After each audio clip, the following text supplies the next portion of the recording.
1941 সালের জানুয়ারি কনকনে শীতের মধ্যরাত্রে ঘন কালো গাড়িতে চেপে আপাদমস্তক ছদ্মবেশে ব্রিটিশ পুলিশের চোখ এড়িয়ে এলগিন রোডের বাড়ি থেকে বেরিয়ে গেলেন সুভাষ।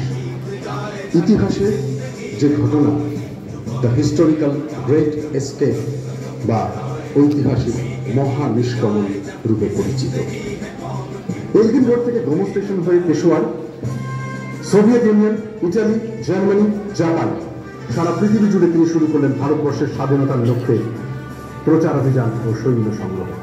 সিঙ্গাপুর 1943 রাসবিহারী বসু সুভাষের হাতে অর্পণ করলেন একটি পুরো দস্তুর সেনাবাহিনী। আজাদ হিন্দ বাহিনী সর্বাধিনায়ক রূপে শুরু হলো নেতাজির জীবনের নতুন অধ্যায়।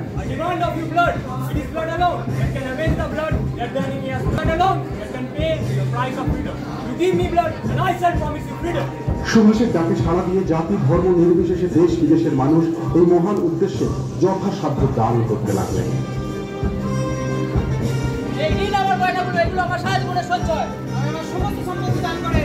প্রবল শক্তিশালী ব্রিটিশ সাম্রাজ্যবাদের বিরুদ্ধে শুরু হলো সম্মুখ সমর।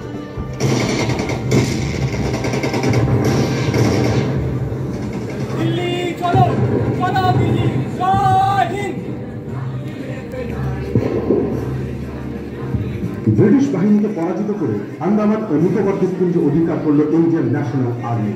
নেতাজি নতুন নাম দিলেন শহীদ ও স্বরাজ দ্বীপ। উত্তর পূর্ব ভারতের মূল ভূখণ্ড দখল করে ইম্ফলের মাটিতে উত্তোলন করলেন ত্রিবর্ণ রঞ্জিত ভারতীয় পতাকা। জাপান, ক্রোয়েশিয়া, চীন, মিয়ানমার, মানচুকুরো, ফিলিপাইন্সের মতো একগুচ্ছ প্রভাবশালী শক্তিধর রাষ্ট্র নেতাজির নেতৃত্বাধীন আজাদ হিন্দ সরকারকে প্রদান করে আন্তর্জাতিক স্বীকৃতি।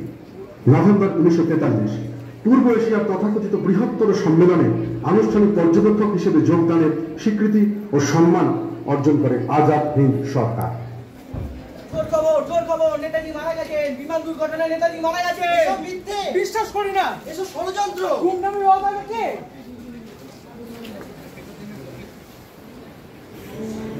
এর পরের ইতিহাস ঘন কালো রহস্যাবৃত। সুভাষ ঘরে ফিরে নাই, কিন্তু ভারতবর্ষ পেয়েছে তার স্বাধীনতা।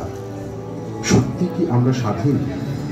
সত্যি কি সফল হয়েছে দেশ নায়কের স্বাধীন স্বপ্ন?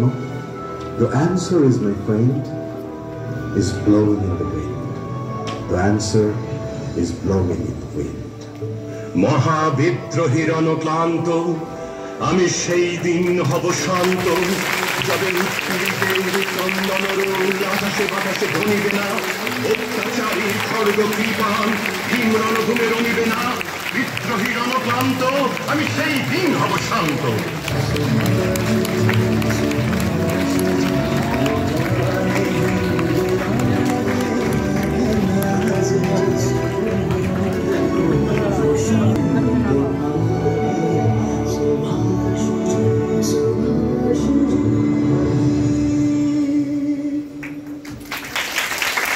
বলবীর বল উন্নত মমশির শির নেহারি আমার।